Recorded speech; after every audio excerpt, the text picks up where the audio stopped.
from the year 2007 2010, and yesterday of course we were having a chat about it. Okay, so it's the little things about you, maybe irrelevant or you moved on but they remember, but they don't share it in a fashion where you don't feel comfortable about it and stuff. Okay, and good friendships always don't need contacts. Friendships that are worth keeping are the ones where you don't have to be forever in each other's face or in touch and stuff. And these friendships are the ones where you can actually maintain distance, survive distance, silence, and the ordinary or the way of life of adult life and stuff. It's different, and when you connect with no hard feelings or nothing. Maybe you get a justification or a reason, but you just understand what the person is going through, and your relationship is still good. You meet up and it picks up on where it was, and there's no distance, there's no cold, there's no nothing. So it's very important to understand the green flags of relationships. I mean, friendships. This is devoid work.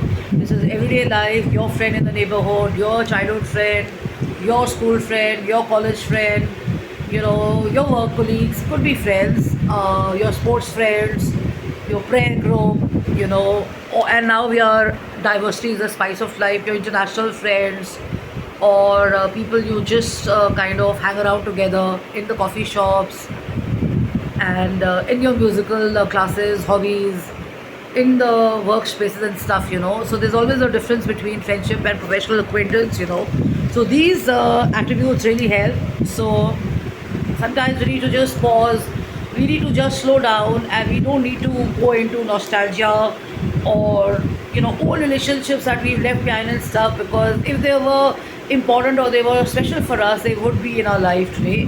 And if they are not there and we are not in their life and they are not in our life, so be it, that's the way life is supposed to be. So you got to be able to let go of relationships and stuff and try and understand who's really a friend, who's just a professional acquaintance, who's just a project related contact, or who's just there for work and stuff. So if you have expectations from people that they're going to be your friends and stuff, that's a very bad spirit or a practice to have. Always a good idea to have this distinction and be very clear. Professional acquaintance कौन है, colleague कौन है, friend कौन है, family कौन है, 2 a.m. friends, 3 a.m. friends. So that time is gone. You don't need to call up anybody in the night. Once you are out of a certain age or stage, you don't need those late night friends and stuff. But a good idea to kind of know what are the green flags.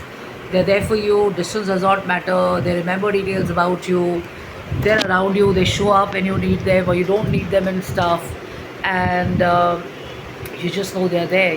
And whenever you meet up, you have a good time. There are no regrets. There are no hard feelings and stuff. And people who are looking to be mentored, or people who are copying movies and trying to work on relationships of different age groups and stuff, just try and understand that sometimes it's just a movie playing in the head and stuff. So real relationships are all about giving, caring, warmth, being there, celebrating.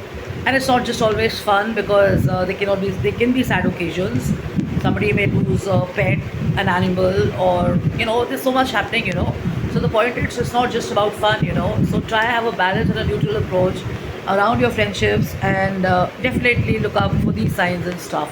So jkapani@gmail.com, jassikapani.im@gmail.com, and jassikapani office@gmail.com.